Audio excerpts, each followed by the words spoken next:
Everything's gonna be okay. Okay, here we have it. In the comments, my most requested video for the Bid Gamer. How do I make money? How do I get that bread? How do I get that cheddar? I'm trying to get a fat stack of divs, Tosin. What do I do? Tell me. Tell me. Hey, breathe. Got you. Okay, so this vid's in 3 parts. The making currency for the mid gamer vid. The first part is the PoE money making mindset. I'm going to go over probably what is glossed over in the currency strats and help you look at those videos, kind of break it down into its individual parts so you can modify it to work for wherever you're stuck or wherever your build can't handle what that strat is saying or your current economic standpoint. Money making tools is the second part. Just a couple of things that you should be using to help you make more money, and a little bit of a walkthrough on how to do them. These are not meant to be comprehensive. I can do more in-depth guides on them if you really want to get into them. Just let me know in the comments. Also, while we're here, go ahead and give it a like, give it a subscribe. Okay, I need it. I'm like 28 away from getting 1,000, which lets me start monetizing this channel. So if you're not subscribed already, please go for it. And the third part is making money strategies that are mid-gamer friendly. So just a quick overview of a couple of ways that you can farm that are not dependent on you having the best build and the most money to do them. And they can scale. So you can start off doing them in a not so efficient version and let that build up your resources so you can do the more efficient version. So let's start with the money-making mindset. So something that is glossed over on all the currency vids and farming strategies is what they are optimizing for and where you can take a less optimal approach if you can't invest into it fully. So at its base level, you make currency by selling the drops of a league mechanic, meaning you are doing a farming strat if you get an essence from an essence monster and sell it. That's all you do. If you just kill one essence monster, you get a screaming essence and you sell that for a chaos. You are doing a farming strat. If you repeated that 1,000 times, you'd have 10 divs. Keep in mind that at the end of the day, if you're willing to collect the drops of anything that sells at all repeatedly over and over and over, you're doing a farming strat. All that happens in the videos is optimizing for a few things so that you can make the most money as fast as possible. So I'm going to go through an example of how optimizing works with Harvest and how you can tailor your strategy to whatever you can afford. So a farming strategy is built like this. Get your mechanic reliably. So you can do that with Atlas trees, scarabs, or map device options. For me, I usually use the map device option to guarantee that there's a harvest in every map that I'm in. Now, that requires that I have 6 chaos available all the time to do it. So if that doesn't work and I can't afford that, then I can use the scarab that does that, but that takes up a scarab slot. You can also use Atlas points that guarantee that you get a harvest in all of your builds by either blocking other ones or specking into the parts on the Atlas tree that say increased chance of harvest. Any of these are fine. The first thing that you need to do is get your mechanic reliably. Second, find out if the strategy that you're using or the mechanic that you're using scales with the maps, and then select the best map to do it. So with Harvest, the higher tier the map is, the higher quantity you can get, so the more life force juice that you'll get. You want to be running these on tier 16 maps to get the most out of it. Essence, on the other hand, is the same after every tier. After you are past, I think it's level 6 maps, you always get a screaming essence. So there's no reason to do it on tier 16s because the monsters are a lot harder and you get the same drops. This is the same for Blight and a couple of other things that are agnostic of the map level. And then as far as what the best map is, Harvest doesn't really care what map it is, but for example, Blight, you need like a map that has corridors so that you get less lanes, you get more oils. So you need to find out what the best map is, and that includes the level and the layout of the map and how that works. The third thing that you do is you want to spec into increasing the quantity and rarity of your drop. So for harvest, to get more life force juice, I want to pick the Atlas passives that give me the most lucrative drop. Currently, yellow juice sells for the most money. So there's different Atlas passives that I can pick that will give me a higher likelihood of yellow drops, or a higher chance of tier 4 plants, or make it so that my plants don't wilt as often. And so I spec into that on the tree to give me the most bang for my buck. That's the next level of optimization that I can do. Now you need Atlas points for that. So if you don't have enough Atlas points, you don't spec into this as much. The fourth step is adding more Atlas passives that circumstantially inflate the quantity and rarity of your drops. You've already spent your points specifically on that mechanic. Now you want to spend more Atlas points on things that surround that mechanic to give it more drops. For example, Eater of Worlds influence will give you options that increase the quantity of the map. There are nodes on the Atlas tree that make those even more effective, or give you more towers, so you can do that. There are nodes on the Atlas tree that increase the item quantity of what is shown on the map. There are nodes that give you more pack size, and more pack size means more monsters that can drop more things. Increase the explicit modifiers, which can help give you more pack size. Anything that relates to whatever your strategy scales with, and for harvest, that's item quantity. You want to go ahead and spec into that with whatever points you've got left. Then the fifth step after that is to collect map modifiers, that's scarabs, fragments, anything that can increase the drops for that. So a good example for harvest is there's a scarab for doubling the harvest drops. There's the Scarab of Cornucopia that guarantees tier 4 on each color. There's the Horn Scarab of Awakening that lets you make an imbued crafting option, which gives you not just harvest, but harvest with a couple of other stats and make it even better. And all of those things will increase even more the amount of drops that you can get. And then any other thing that can increase the speed of the farming. So if you have a unique that is specific to it, you can put that on for this farming strat. Find trinkets, find anointments that help. Right? If you're running Blight, you want to anoint things that help you with that. If you can add shrines to it, so you have the high likelihood to get shrines that make you more powerful or faster, so you can do it more quickly.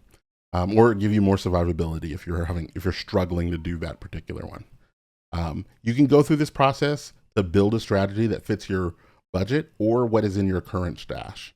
And then you can also take a strategy that's already built by someone who's very late end game, has other gear, has plenty of money to spend, and you can look through this and see like where you can water it down. So if I can't afford a Horn Scarab of Awakening, which is I think like 5, they're fairly expensive, I can use the Scarab of Cornucopia, and then I don't block yellow plants, I block the other one, so I get more yellow plants and don't use crop rotation. If I can't survive the mods on Eater of Worlds towers, I can just spend more time rolling my maps to get higher quantity that way, instead of trying to get that extra 50, 60% from the Eater of Worlds towers.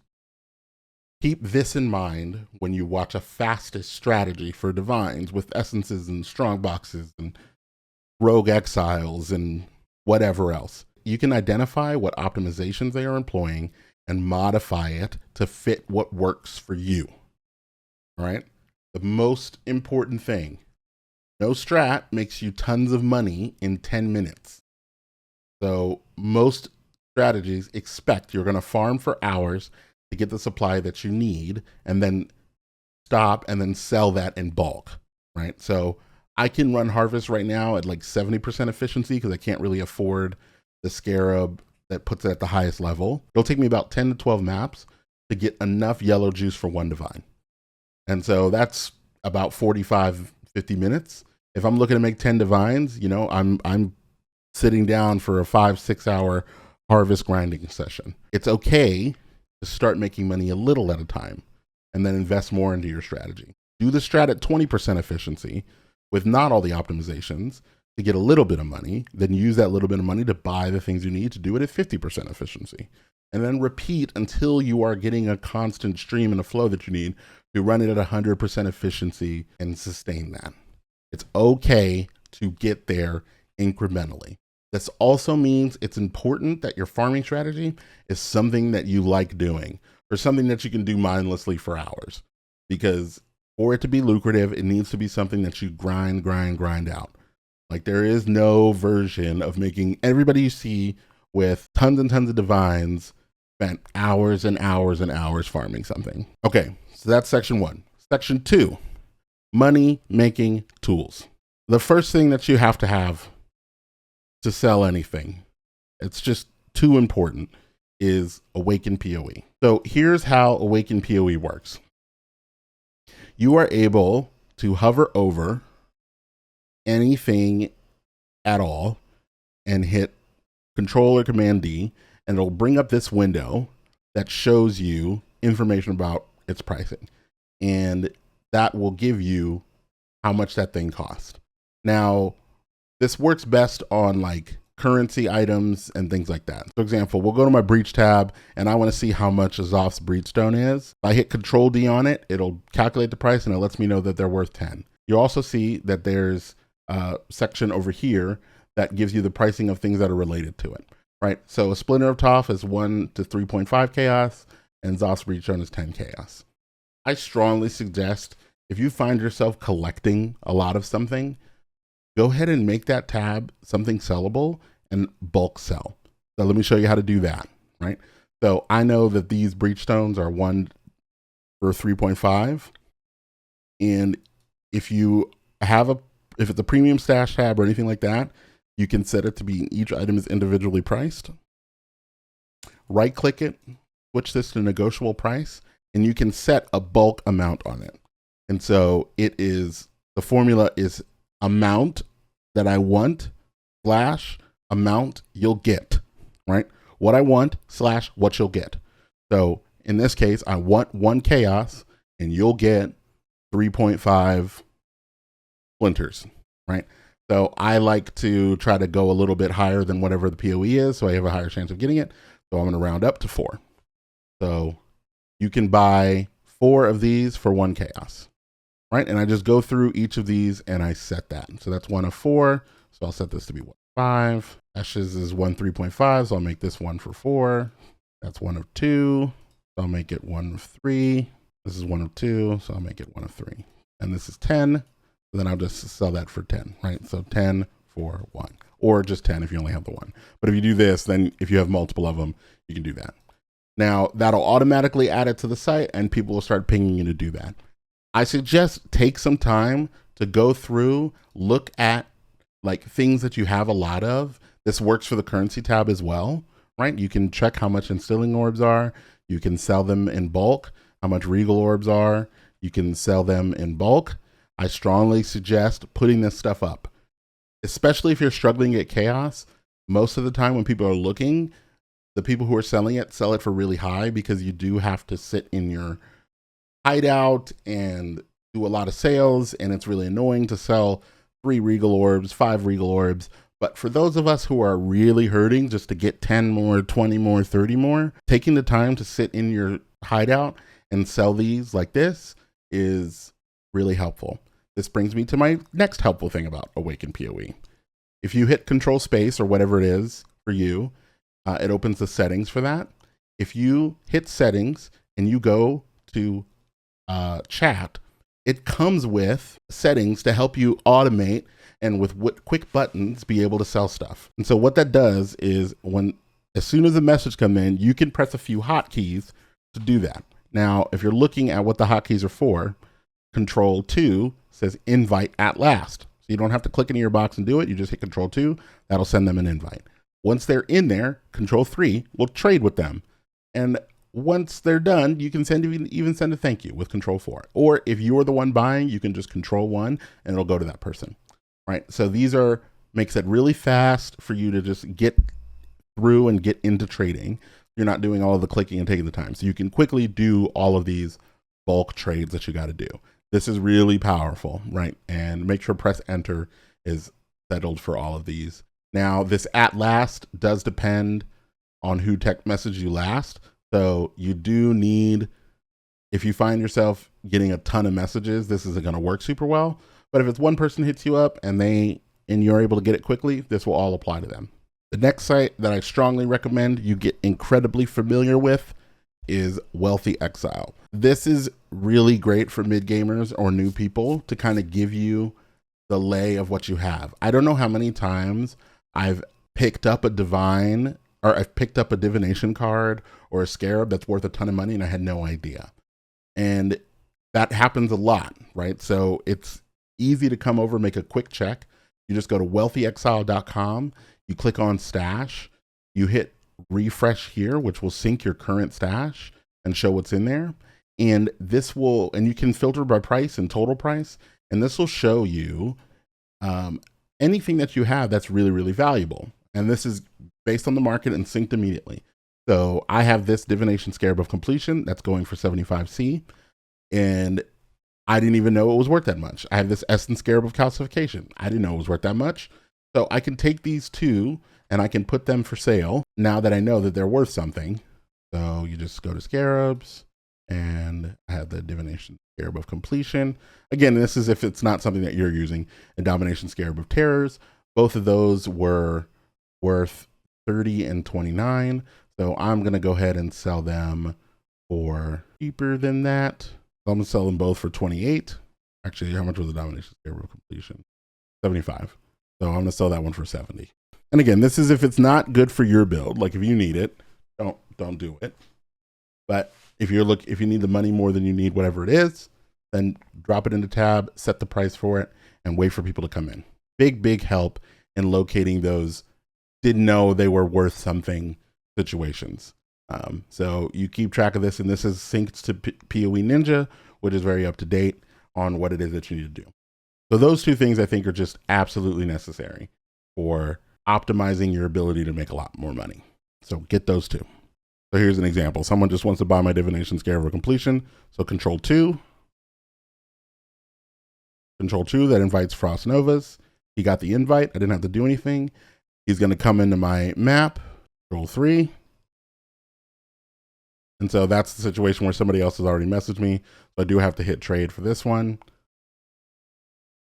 I hit trade, drop it in there, 70 chaos, just like that. All right, so now we're into the third section. Let's talk about some mid-gamer friendly strats. I'm just gonna give a quick overview of ones that I've tried myself and seem to work well for me, and I feel like are a little bit more friendly than a lot of these other strats that people suggest, or at a really high level, and they scale. You can do it, make a little bit of money, invest more into it, make more money, invest more into it, make more money. So my first suggestion, honestly, is Heist. Heist is fairly easy to do if you're in that stuck in the middle of map situation. Since you've probably been collecting contracts and things already, just take a look at your Heist locker and you can go ahead and run those. And each of the chests that are in there, those things drop currency. There are special chests that are in the corners that will show they have like currency or div cards and things. You can get all types of items from Heist. They are decently easy to run as long as you're doing it at a level that's lower than you. And the blueprints are where the big money is at. Just run Heist at whatever level that you can do. You're going to gather some decent currency. And this is one of those situations where make sure you're checking Wealthy Exile, because that's where you'll end up picking up things that you may not have known were worth a lot of money. So I think Heist is a pretty decent strategy for making a quick bit of money. I would say it's not the thing that's going to make you a ton of divines, but it's a decent strategy and it's easy to scale to whatever you can handle. The next one, the one that I've probably been doing the most, is Harvest. Like I said, if you just get Harvest on your map and are willing to spam at it, Harvest juice sells. If you're willing to sell it at a lower bulk rate than everyone else, then you're going to make money, because most people are like, don't want to mess with it unless it's a divine for thousands of them. If you're willing to sell it at, for 10 chaos, 5 chaos for like 50, 60, 80 of them, depending on what it is. Check the price with Awakened PoE. You'll easily get hits for it. If I am not on D&D and I price my juice, it always goes. And that's true all the time. And that's, you can make, harvest is great. The juice is very useful for a lot of things. Everybody needs it all the time for everything. It never is not useful. People are never not using it. I strongly recommend having harvest in your rotation. Honestly, my highest recommendation is harvest. Delirium maps. So this one is really good, especially if you're for like farming for div cards or the orbs themselves. So one easy strategy for Delirium is to go on the trade site, buy cheap Delirium orbs, especially if you're doing harvest as well. Buy cheap Delirium orbs. It's usually the jeweler ones. If you have been farming and holding on to blue juice, then just take those Delirium orbs into the harvest crafting bench. Highlight the blue one. Change a stack of Delirium orbs into a different type of Delirium orb. Hit that until you get a better one. If you land on maps, currency, scarabs, divination cards, those sell for twice as much as the jeweler ones.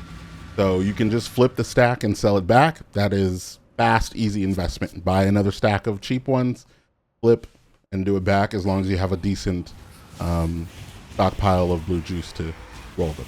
But also, if you get the currency one or you get the divination card one, I would just add those orbs to your maps and run those as best as you can. I would say add on the scarab that makes the reward system feel faster, and you can make the drops from that are pretty insane. So you can make decent currency just from the drops that come from that on its own. And you have a chance, you're going to get a ton of stacked decks, so you have a pretty good chance of getting divination cards that are worth something. So I strongly suggest either running Delirium Orbs or flipping them for money. That's, again, fairly easy. You do it at the level you can do it. You add on the level of the layers of Delirium you can handle, and keep on going. And then my last suggestion is Blight. The oils always sell.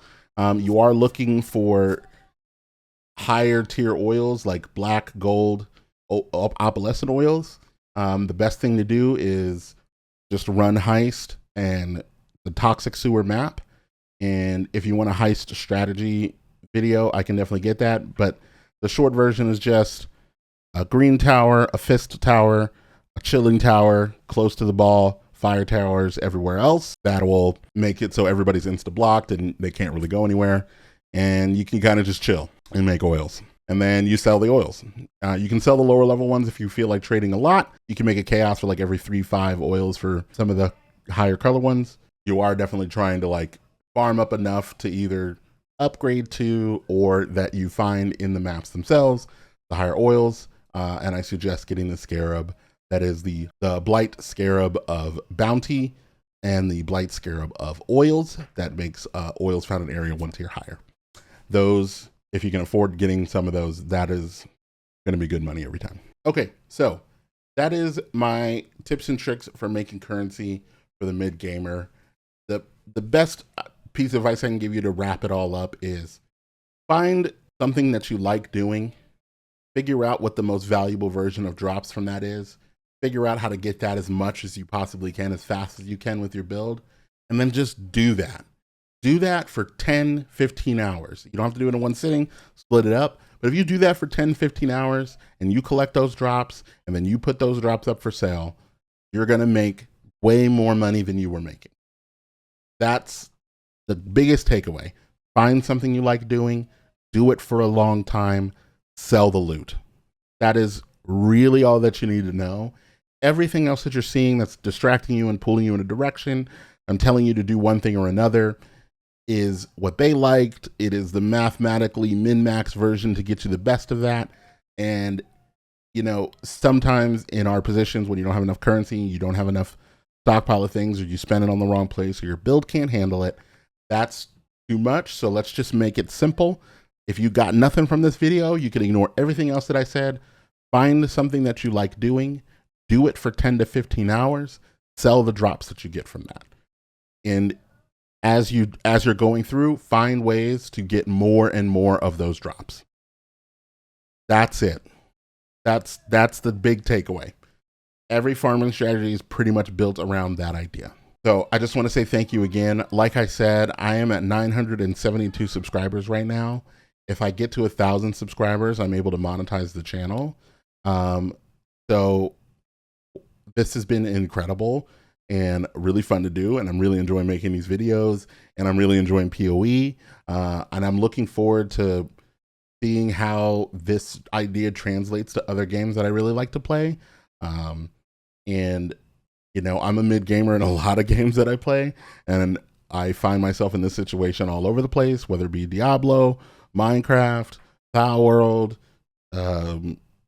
Last Epoch, PoE 2 when it comes out, all of those things. I'm looking forward to it. I'm hoping everybody will follow me if I go and move to other games. The league is starting to wind down, so I'm probably will find myself wanting to play other games. So I hope everybody sticks around. But I'll keep making content to help people that are lost. I'm really enjoying doing it. I'm really enjoying the comments from everybody saying how much it's helped and how much they're enjoying playing more because of this. I'll keep doing it. I'll keep making it. So please like the video, subscribe if you haven't subscribed. I'm so close to 1,000 subscribers. I don't know. If I hit 1,000 subscribers, I'll do something. You tell me what you want. If I had 1,000 subscribers, I'll do whatever the biggest one is. That's legal. But yeah, it's been awesome. Have a great day, and hey, everything's gonna be okay.